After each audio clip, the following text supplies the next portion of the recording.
하겠습니다. 자, 어제 박성재 법무부 장관 첫 번째 공판이 있었어요.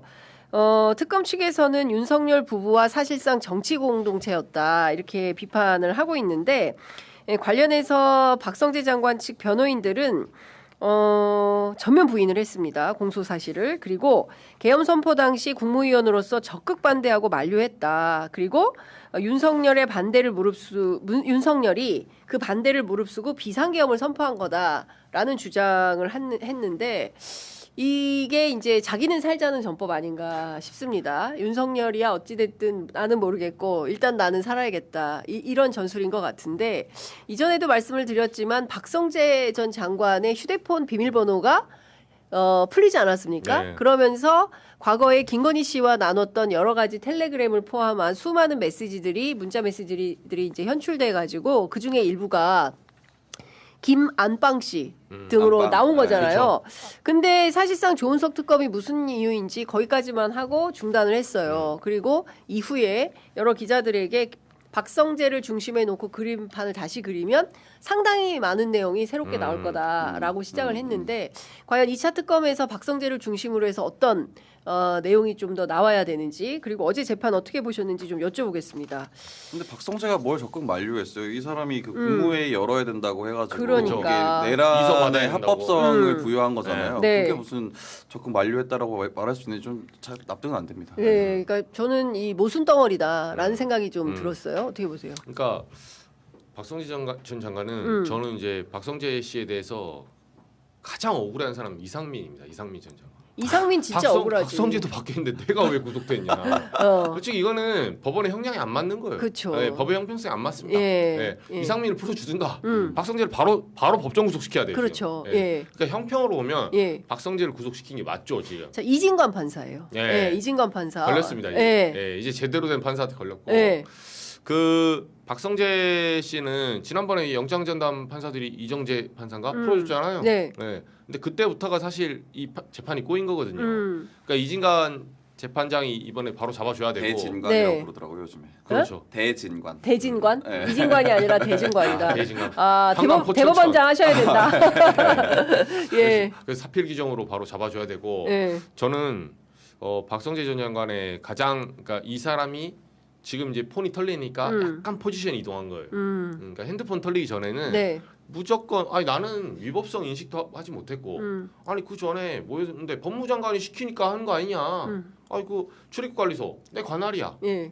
나는 이게 계엄인지도 몰랐고 계엄이 위법인지 잘 모르고 예를 들면 북한 소행으로 뭔가 소요 사태가 있으니까 대통령이 했겠지 이 소리 하는 거거든요. 예. 내가 모르는 뭔가 있겠지. 근데 상식적으로 봐서 국무위원이 모르면 누가 합니까? 아니 다 떠나서 법무부 장관이고 네. 이 사람 평생 법으로 먹고 산 검사 출신이에요. 그런데 비상계엄이 위법 소지가 있는지를 몰랐다라는 말 자체가 어불성설 아닙니까? 그래서 이 사람에 대한 구속영장 집행이 안 된다는 것부터가 국민들이 납득할 수 없는 거였어요. 그런데 그렇죠. 예, 재판을 받는 태도나 이런 것들이 어떻게 어제는 그래도 뭐 별말을 안 한 거고 어제는 이제 변호인 중심으로 공판 준비기일이어서 그런지 이제 감이 예. 온 거죠. 예. 이러다 법정 구속되는구나. 스물스물 감. 이진관 판사 이러다가 안 봐주니까. 예. 예. 이 형량 문제도 형량 문제인데 저는 법정 구속 된다고 봐요 이제.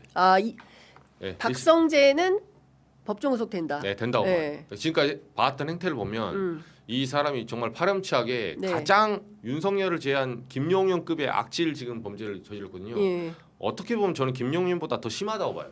솔직히. 그렇죠. 이 사람이 김용현은 예. 윤석열의 오른팔 수족이니까 따라다니면서 우당탕탕 거기로 쓸려갈 수밖에 없는 상황이라 쳐도 네. 잘못했지만 네. 박성재는 이걸 거부할 수 있는 독립적인 위치에 있었어요. 예. 그 당시에 과천청사에 그 법무부 간부들 모았죠.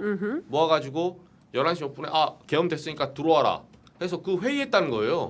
회의하면서 그때 이제 유역감찰관이 사표 던지고 나갔잖아요. 그렇죠. 예, 나는 못하겠다고. 그러니까 나가라고 하니까 나가세요 이렇게 그러니까 예, 그랬다는 거잖아요. 사표 내니까 그러니까 예. 승질냈다는 거 아닙니까? 예. 왜 너는 계엄에 동참하지 않냐? 그렇죠. 너는 우리가 이게 작업 다 해놨는데 너 진짜 자신 있어?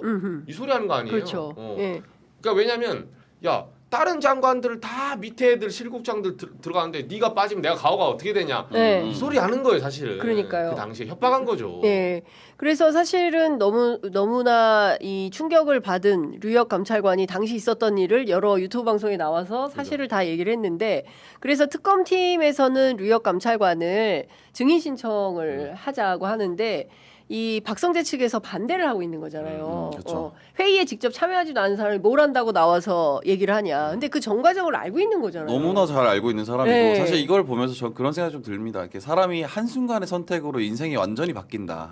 예, 그때 한번 반기를 든 유혁 감찰관은 지금 뭐 어떻게 잘 산다고 말해야 될지 모르겠지만 아무튼 발편하게 두 발 네. 뻗고 잘 자고 있고 이제 박성재 씨는 곧 가셔야 되겠죠.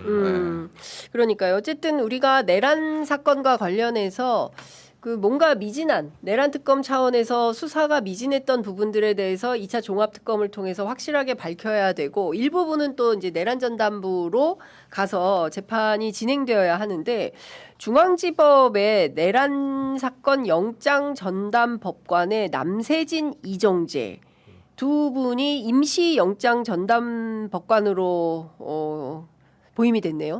이게 이제 2월 중순인가 예, 그렇죠. 예. 예. 일단 임시니까. 임시니까 예. 그때까지만 하고 예. 그다음에는 내란 전담부로 싹 다 넘기는 거죠. 그렇죠. 예. 근데 이걸 좀 잘 봐야 돼요. 왜냐하면 예. 뭐 자라보고 놀란 가서 서두고 보고 놀란다고. 그러니까. 이게 이제 조이데 커트가 하는 짓이 예. 어제 이제 이 기사 처음 나오고 나서 화들짝 놀란 거예요. 다들 놀랐어요. 예. 왜냐면 그 수원 브라더스인데? 예, 임시라는 단어를 안 보이는 거야. 왜? 조이데가 인사하면. 그렇지. 예, 예. 조이데 대법원장 분명히 이렇게 할 예. 거다. 아니, 물론 남세진 판사는 아닙니다. 그렇죠, 그렇죠. 수원 브라더스. 예, 아니지만 이 지금 4명의 영장 전담 판사들이 영장 전담부가 해왔던 판결도 네. 잘 보세요. 그러니까. 그럼 사람들이 이게 과연 내란의 진실을 밝힐 수 있는가? 네. 이런 물음표가 있거든요. 예. 그래서 조이대 이제 2월이 이제 법원 인사잖아요.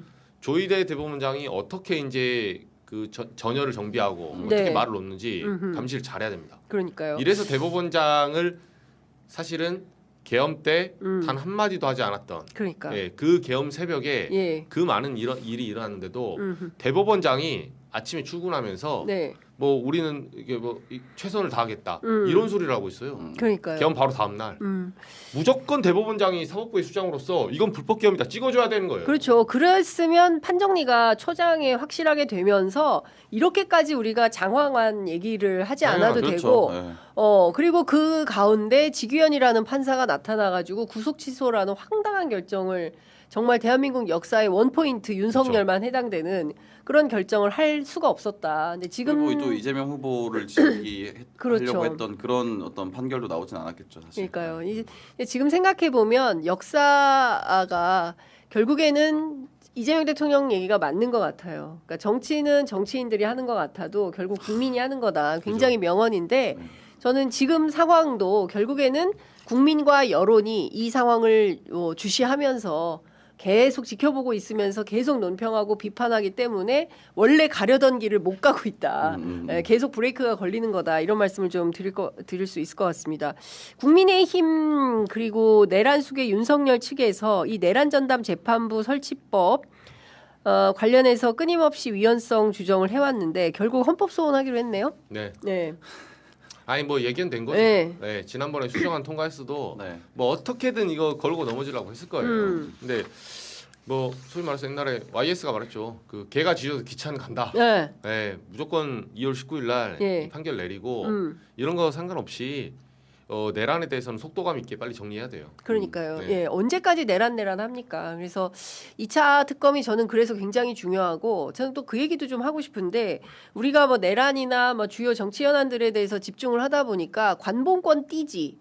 그 다음에 이 잊혀졌네요. 쿠팡 특검 뭐 한 겁니까? 뭐 아무 존재감도 없이 그냥 있다가 바로 또 기간 연장을 어제 했어요. 30일.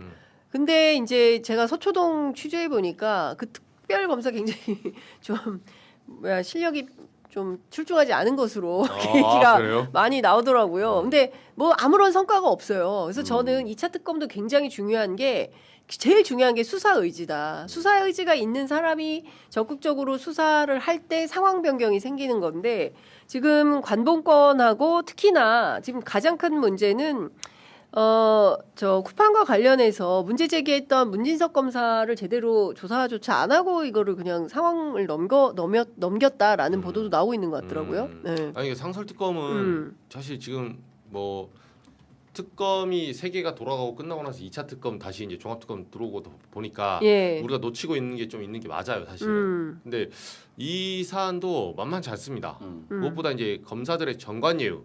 저는 그게 왜 피는 이제 뭐 소위 말해서 그 비정규직 노동자의 네. 또는 퇴직금 문제, 미지급 문제 이렇게 이제 쓰여 있지만 사실상 로펌하고 기업의 대관팀 그게 다 둘 다 정관이었잖아요. 네. 정관이 어떤 영향력을 발휘해서 지금 찍어 누를 수 있는가 이런 의혹의 핵심을 근데 이게 밝혀야 되는데 포인트는 이게 또 검찰 향한 거예요. 사실상 그러다 보니까 상설특검도 유무형의 압박을 받을 수 있겠다 싶어요, 사실은. 네. 그러니까 하여간 지금 우리가 놓치고 있는 것들 중에 하나가 이 상설특검인데 이것도 기자들이 좀 적극적으로 취재해서 도대체 뭘 하고 있는 건지 뭐 무슨 조용히 있다가 30일 그냥 연장을 또 했는데 중요한 건 이렇게 연장을 하면 또 예산이 들어가지 않습니까? 그죠. 이 예산은 국민 세금이 들어가는 건데 구체적으로 수사 성과가 있는 건지 뭐 이런 것들을 좀 확인이 좀 필요한 것 같고 관련해서 문진석 검사가 제기했던 이슈들에 대해서 얼마나 적극적으로 수사가 되고 있는 건지도 확인이 좀 필요해 보인다라는 생각이 좀 듭니다.